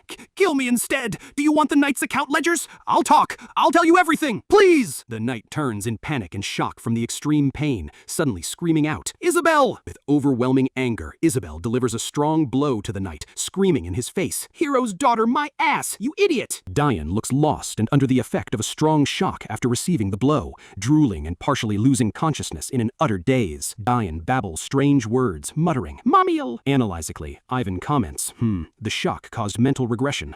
"Isabel, this is your fault for hitting him so hard. Reflect deeply on your actions." Ivan looks toward the mountain with combat-ready features amidst the cold night, ordering strictly, "Those lying in wait at the top of the mountain should be coming down soon. We must prepare. Carry the knight, and I will handle the fighting." Isabel stands firmly, armed with her sword and ready to defend herself, protesting, "I can fight too. I am not a burden." In freezing atmosphere, Isabel grips the hilt of her sharp sword tightly and shakily, her gloves stained with blood. Ivan stands next to the angry Isabel and tells her coldly, "Your talent isn't bad, but do not fight." "This is truly insulting. Sir, do you even know me? When exactly did we meet for you to underestimate my abilities like this?" Ivan walks away, speaking to Isabel, who follows him with curiosity. "So you take after your mother, not your father at all." Astonished, "Do you know my father?" Ivan, cold, dismissive, "Who knows?" Amidst the wreckage of the destroyed train in the bitter night, Ivan gives his instructions to the survivors.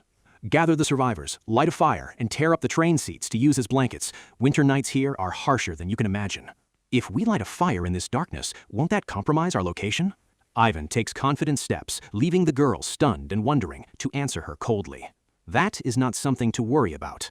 Don't tell me you are going to face them alone, without even knowing their numbers or who we are up against? Ivan prepares to leave under a dim blue light, replying to her without turning around. Even that is not something you need to worry about at all. Ivan turns his face to the side with sharp, strict features, looking calmly and with complete confidence towards his upcoming mission among the trees. Under a dark, moonlit night, Ivan explains his military principle. There is an important saying in tactical doctrine: expect the worst and act for the best. Masked figures carrying fiery torches move at super speed through the darkness, while Ivan continues. It sounds unfortunately obvious until you experience real combat and death. The attackers rush forward quickly with their torches, and Ivan concludes his strategic talk. Expect the worst and act for the best, because the enemy will always choose the attack that is the most optimal and hardest for you to counter. Under dim blue lighting, Isabel speaks confidently to organize the survivors. If the train is derailed, the enemy will assume the survivors will flee. In that case, they will chase us down to kill us. Isabel seriously lights the fire with wood and explains the plan. Because from the target's perspective, the worst-case scenario is getting caught while escaping. So what is the countermeasure? Simply place the target in a location clearly visible to the enemy. A tactical map illustrates the scattered enemy positions as she adds. Now the enemy will recall the personnel they deployed for the pursuit, because they will be forced to change their tactics from pursuit to total encirclement. The figures of the attackers run with their torches, heading quickly toward a specific center point, and Isabel continues. They will regroup and surround us as the target, and that is the moment that man makes his move. Ivan advances with extreme caution and focus into the forest, recalling his plan. Expect the worst and act for the best. In other words, from his concealed vantage point, Ivan aims his weapon accurately at the group of attackers and makes his resolve. If the enemy is the worst possible nightmare for me, then I too must become the worst possible nightmare for them. His hand squeezes the gum's trigger with high combat focus, muttering, "Simply put, I return the attack with something even worse." With dark features and a bright glint in his eye, Ivan points his weapon forward. Handgun sniping technique, a firing method developed to enable extermination unit agents to execute long-range attacks using only handguns, and it is the attack I hate facing the most. A powerful, sudden gunshot rings out in the darkness, hitting one of the torch-wielding attackers and dropping him to the ground. Chaos ensues among the attackers. They fall back in shock after their comrades fall, as one of them screams in panic. "Damn it, Esnov is hit! Where are you? Come out, you bastard, and face us!" Ivan dashes with a swift movement, pivoting rapidly between the trees, noticing the success of his plan. As expected, they have regrouped and begun to tighten the noose. From above, fiery torches are distributed around the dark forest. Ivan coldly analyzes the scene. In a dark forest like this, a torch makes for a perfect, highly visible target mark for sniping. With a sudden and violent strike, one of the attackers is hit, his blood spraying as he screams in pain. Ah! An axe? An ambush from an extermination unit? Another attacker raises his weapon in extreme panic amidst the darkness, screaming madly as he fires blindly. Die! Ivan fires a precise, powerful shot, creating bright flashes of light that pierce the forest darkness, dropping a new target. Rapid, close-quarters combat erupts, with blood spraying and blows exchanged in the pitch-black darkness. With extreme speed and caution, Ivan's hand draws a sharp weapon from his waist to execute his move and surprise the enemy. Ivan stands calmly, surveying the scattered corpses in the aftermath of his successful battle, sighing in relief. Phew, I'm done with this group. Ivan steadily reloads his weapon as he explains the secret to his tactic. This technique allows just a single individual to encircle and annihilate an entire group. From a top-down perspective of the forest, consecutive gunshots rain down, felling the attackers one by one in Ivan's tight, lethal ambush. A figure holding a torch stands in the back, while someone speaks with noticeable anxiety and tension. Commander, they've got us again. This time it seems the three were hacked to pieces by an axe. Huh? But we sent forces straight towards the direction of the gunshots. The blue-skinned, horned commander Ivelos thinks with deep focus. They are subduing the pursuit squads we sent out so easily and in mere seconds. Is a small strike force of highly elite soldiers? Ivelos listens intently to analyze the sounds coming from different directions. West, then north. His sharp red eye realizes the dangerous movement pattern and widens in shock. The gunshots are slowly getting closer and we are standing right in the center. Are they doing this because they know our exact location? Impossible. The flustered subordinate quickly grabs his weapon to hand it to Ivelos, who orders him sharply, "Give me your weapon right now." In shock and disbelief, Ivelos fires a quick gunshot upward to test a theory in his mind. Ivelos grits his teeth with angry features after grasping the horrifying truth. The enemy is only one man and armed with a handgun. The torch-bearing subordinate refuses to believe it and speaks in shock. "That can't be true, Commander. There were definitely multiple gunshots coming from different directions. Don't you understand?" In the dark night sky, thin, shiny wires stretched tightly between the trees appear, emitting a tense, vibrating sound. A military boot rests near a thin, dangerous wire stretched meticulously across the ground, confirming the presence of Ivan's deadly traps placed everywhere to mislead them. The trap wires gleam under the moonlight as a gunshot rings out. The attacker dodges the ambush, screaming, "Watch out! It's an explosive booby trap!" Commander Avelos's face flares with anger and shock after fully realizing the truth. Damn it, it was all our own gunshots firing back at his traps. The subordinate looks in a state of extreme shock and terror, his eyes widening in absolute disbelief at what is happening around them. Fast-paced close-quarters combat erupts once again, with weapons clashing in the pitch-black darkness of the forest, claiming even more of them. Amid the chaos, Avelos analyzes the situation with disappointment and bitterness. After firing that first shot, he was testing whether I had line of fire detection. We reacted too quickly and sent the pursuit squads exactly where he wanted them, and he killed them. The gunshots were bait from the very beginning to hunt us down. Avelos draws his weapon and speaks seriously to his flustered subordinate. Was all this orchestrated by the hero's daughter? Who the hell could pull off something like this all alone in this darkness? The hero's daughter. Avelos imagines the massive, terrifying hero amidst the rubble, holding a giant sword, commenting, "I remember that absurd monster of a man. Even if this girl takes after only half of his combat traits, she would still be a terrifying monster." Avelos issues decisive orders to his last subordinate. "Gather everyone immediately. All forces, eliminate that bastard in the forest at any cost." "Yes, Commander." The sweating subordinate receives a new shock when the commander adds his sudden decision. "And I will move separately to secure the target." "What? Are you abandoning us?" In the gradient blue sky of dawn, a bird flies away, while the echo of a final gunshot rings out on the horizon, marking the beginning of a new phase in the bloody pursuit. A group of terrified survivors huddle around the burning campfire in the cold night, their limbs trembling, as one of them whispers in despair, "We're all going to die now, aren't we? I'm scared. Mom? Mom!" Isabel approaches, trying to calm the injured knight who is babbling incomprehensible words under the effect of shock. "Sir Augustus, please pull yourself together." "Mom, fireflies. They're glowing." Suddenly, Isabel's eye widens in extreme shock and bewilderment at a terrifying surprise that appears behind them, out of nowhere. The survivors jump up in panic and sheer terror, their loud screams rising as a massive horned commander appears standing threateningly behind them. The commander stands tall amidst the rubble, gripping his long, shining sword, announcing with an imposing presence, "I am Avelos, commander of the Guard Infantry Division, under the 6th Iron Dragon General." Overwhelming anger rises on Avelos's face, enveloped in a tense, bloody atmosphere, as he asks sharply, "Are you the hero's daughter?" "Great, I will deal with the hero's daughter personally." Elsewhere, a quiet night falls where a bright full moon appears amidst a sky filled with clouds and twinkling stars. Ivan stands leaning in extreme exhaustion next to a large tree in the dark forest after his battle ends, sighing tiredly. Excluding the commander who can use line of fire detection, 50 soldiers were deployed in total. His hand grips tightly onto his sharp, blood-stained axe as a witness to his grinding battle. He stands firmly amidst the scattered corpses of the soldiers around him, muttering calmly, "This should be more or less it. My only concern now is what's next." In the dark night atmosphere, Ivan quickly and cautiously draws a sharp weapon from his waist, ready for any incoming emergency. He walks among the scattered corpses of soldiers under the dim moonlight, reviewing his complex thoughts. But anyway, my thoughts have become more complexive. If this is the classic academy pattern, with serious, blood-stained features, he deduces the difficulty of the situation. Then the point where the protagonists enroll must be the tutorial, but this tutorial is incredibly difficult. He recalls a previous intense fight.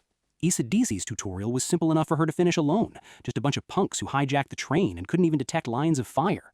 In his cartoonish imagination, a group of elite soldiers attacks Isabel. But Isabel's tutorial? Escaping a train car buried underground is hard enough, even assuming the original game has puzzle mechanics that make escape possible. After that, a whole swarm of elite soldiers rushes in without even explaining the combat system? A game over screen featuring a powerful boss appears in his imagination. On top of that, the boss is Avelos, a late-game powerful enemy capable of using line of fire detection. Ivan's feet walk with steady steps as he analyzes. Some games have unwinnable tutorial boss fights, but these bastards were genuinely trying to kill Isabel. His feet suddenly stop in cautious anticipation as he thinks of the loophole. Unless an assist NPC intervenes to help her. Wait, he raises his head in absolute bewilderment and major shock from a low angle upon realizing his surprising role. Impossible. Am I that assist NPC? Ivan dashes forward in extreme exhaustion, thinking about his reality as a side character who doesn't even appear in the ending credits. If I'm really nothing more than an NPC, someone who doesn't even show up in the end credits, he leaps between the dark tree branches, questioning his unknown fate. Does this mean I will never reach the ending? Will I never be able to return to reality? He grabs his head in shock and trembling amidst his conflicting thoughts. There are two problems right now. First, why did the tutorial difficulty turn into such a disaster? Second, will Isabel die without an assist NPC? With blood-stained features, he makes a firm resolve to uncover the truth his own way. There is only one way to find out. From among the tree branches, he cautiously watches the lights of the battle camp below, where the survivors are. At the ruined campsite, Isabel stands weakly while Evelos coldly confronts her in front of the stunned survivors, saying, "I came fully prepared to face the hero's daughter." He smiles mockingly and sarcastically, showing his disdain for his opponent. "But you are far too weak." Isabel breathes with great difficulty and prepares to fight with tired, blood-stained features, refusing to surrender. In the shadows, Ivan stands watching, having made his strict decision. "I will absolutely not intervene, even if Isabel ends up dying." The battle erupts with a fierce clash of swords and flying sparks as Isabel screams while attacking. "Yah!" Evelos exchanges powerful sword strikes with Isabel, mocking her textbook style. "People like you always show up, trying to swing faster, attack fluidly and all that. Perfect students who memorized every page of the textbook, right?" She defends desperately, her face reflecting intense strain as she screams at him. "You are wrong! Shut up!" The survivors watch the fight in awe and utter shock, and one of them whispers, "Lady Isabel is being forced back. She is the hero's daughter." Evelos lands a strong, direct blow from a low angle and continues his mockery. "Isn't edge alignment only meaningful if it reaches your opponent? Swordsmanship is nothing more than the art of plunging your blade into your enemy." He looks on with displeased and skeptical features, adding, "To think the hero's daughter could reach this age without experiencing a single real battle and end up in such a pathetic state." Isabel screams desperately, her eyes glowing with luminous blue during her desperate attack. "Shut up!" A bright spark ignites from the rapid clash amidst the scenic landscape in the dark night. Evelos swings his giant sword forcefully, threatening Isabel, who struggles to retreat across the clearing. Isabel appears exhausted, with signs of surrender showing on her, and Evelos says, "What a waste of my most precious soldiers. This could have ended a long time ago." He raises his sword with absolute confidence, with a terrifying and dark expression, to conclude the confrontation. "Unlike the hero, you protected no one, daughter of the hero. Do you have any last words?" Isabel sits injured and desperate amidst the quiet atmosphere, muttering in surrender. "Hero." She touches her past memories with shock, remembering the advice she received long ago.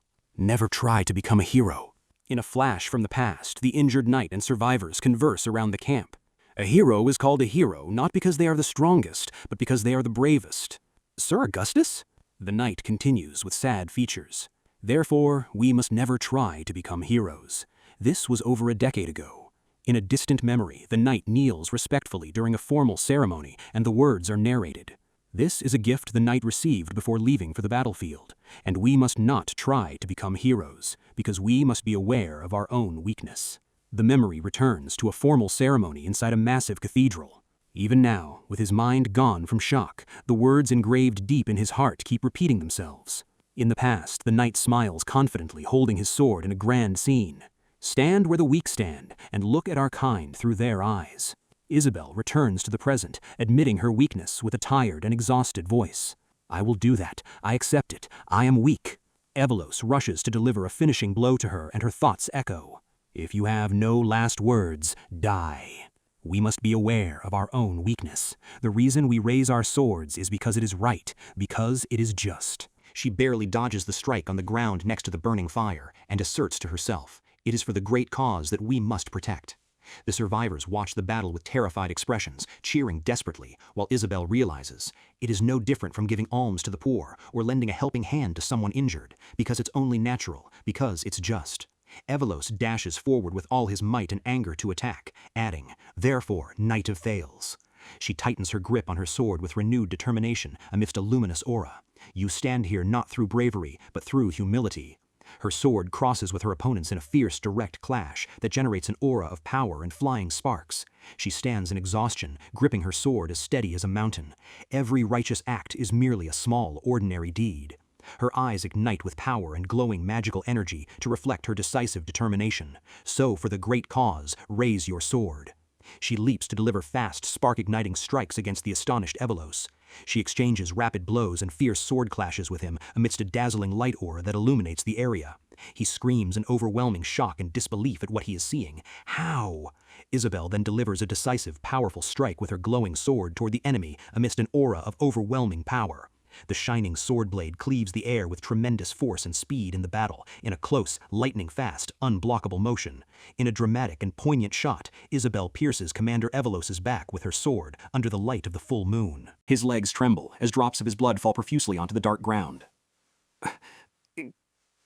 He staggers, suffering from a grievous wound, and Isabel stands before him fully prepared with her sword in hand, as the opponent says with a trembling voice, "First, the hero, and now, even his daughter has pierced me." He collapses and falls to his knees, while Isabel stands in the background in exhaustion and total steadiness as the victor. She speaks seriously and steadily to correct his final misconception about her identity. I am not the hero's daughter. With a tired, blood-stained face, she declares her identity with full pride and honor. I am the daughter of Maximilian and Mary. I am Isabel. Evolus falls to the ground in his blood, succumbing to his fatal injury as he receives the words with a final shock.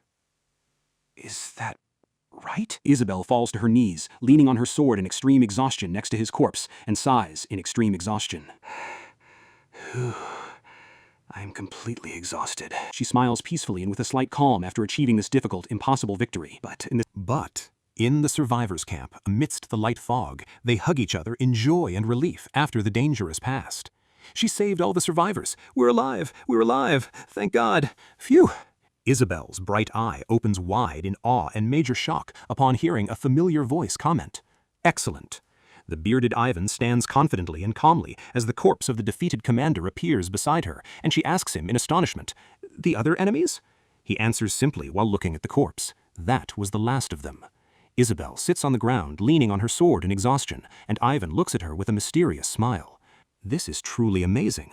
I wonder." He analyzes the situation with the mindset of a seasoned player. This attack was nothing more than an early game scripted awakening event, the kind included in the tutorial to train characters. He imagines a dark, dramatic scene of the survivors lying dead on the ground. If this event had followed the usual script, all the survivors, including Ceratustus, would have been slaughtered as sacrifices. He imagines Isabel standing alone, surrounded by bloodstains, to begin her journey of revenge. And perhaps Isabel would have awakened after that, and killed every enemy in this forest. He watches the survivors, happy with their survival, and tells himself with relief, the reason all the survivors managed to live was ultimately due to my intervention. That would be impossible if I were just an NPC. He looks on with calm confidence as the enemy corpses appear in the background, concluding with an internal victory. What a relief. I am not an NPC anymore. A massive, bright, magical beam pierces the night sky as Ivan stands remembering the past. Suddenly, I remember that time. The time when the hero suddenly split the sky with his power. He recalls 3 combat figures from the extermination unit lying together, smiling under the night light. That day, when he split the night sky, he wasn't just trying to see a passing star. He looks at the moon and clouds in the night and remembers his true goal. Even amidst the foul, dark clouds over the Demon King's lands, even though it couldn't be seen, he wanted to know that the morning star was still shining in the place it usually used to. He sighs in weariness and sorrow, surrounded by the aftermath of the battle. I definitely never liked the hero. The hero's happy smile appears in a touching farewell from the past. And yet, in the end, Isabel breathes in extreme exhaustion, covered in blood and fatigue, as Ivan completes his thoughts. The morning star still shines in its place, and all I can do is admire and protect it. Isabel looks toward him in exhaustion while he focuses his thoughts on the next step. Now that my head is clear, I need to remember my original goal, to ensure that every child of the hero's party graduates safely. He searches inside his blood-stained coat, checking an item. To achieve that, there is a lot I must find out. How did the demons manage to roam so brazenly near the capital? He pulls out a glass vial containing a glowing green liquid and examines it. Who is the bastard pulling the strings, and how many have infiltrated the academy? Isabel looks in overwhelming shock and disbelief, her eyes wide, asking with disapproval. "Huh? What are you doing with that cursed vial?" The blood-stained Ivan pops open the bottle of glowing liquid amidst the dark atmosphere with a clear sound, answering her with total coldness. The extermination unit possesses this kind of curiosity, treatment, in addition to having no shortage of means to satisfy this curiosity and extract answers.